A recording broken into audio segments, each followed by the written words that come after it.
My name is Alexander Soliero, and originally to Heather's horror, I wanted very badly the distinction of being the best man who just ripped a speech from the heart, off the cuff, no paper in hand. Alex!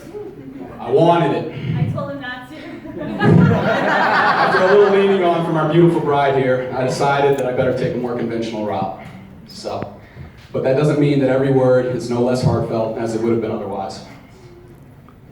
So welcome and thank you to everyone for making it out to this quintessential New England afternoon for this monumental occasion. I'm getting a clap on that.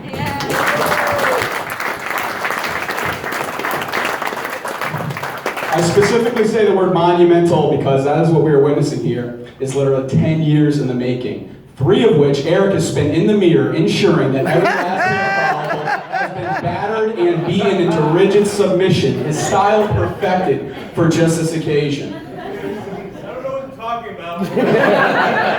Hang on, my jeans don't fit right.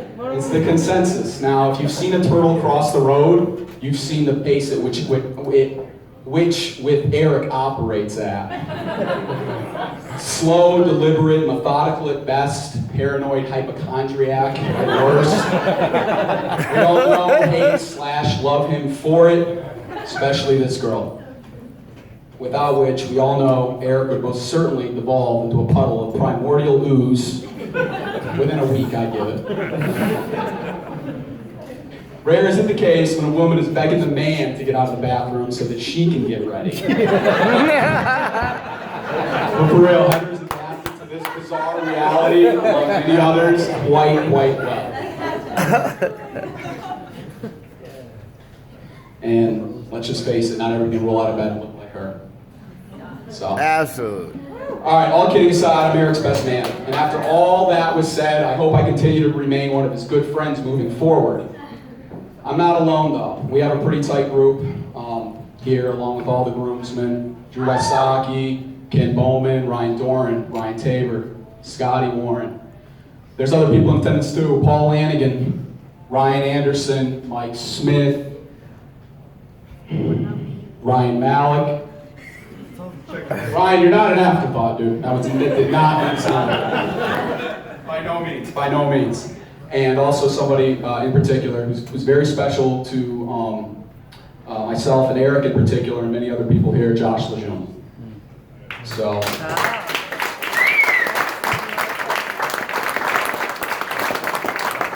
We all go back over 2 decades, all of us. And times, were simpler, much simpler. Times where if I called Eric on the phone and either Marita said he wasn't home, or his father, who we affectionately refer to as Muff.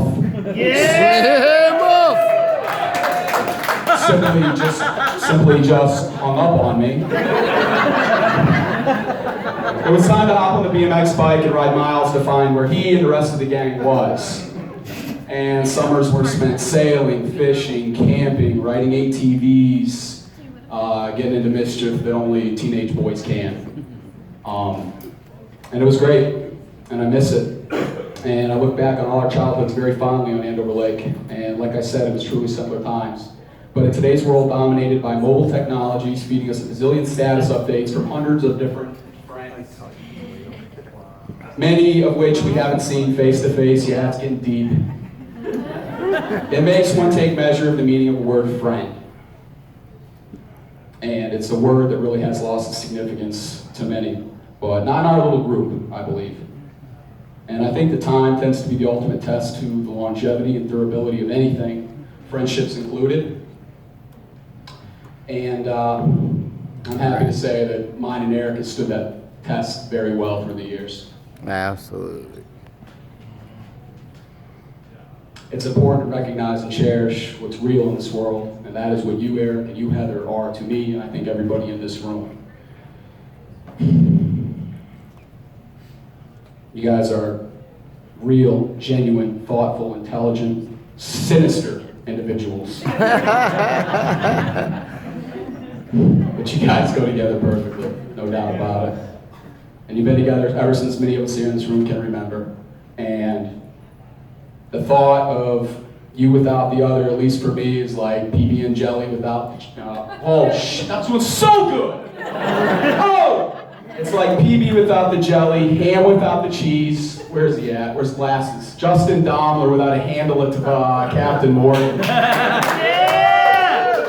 It just doesn't work. I love the two of you very, very much, and I'll be here in whatever capacity I can, preferably a legal one. There you go, boys.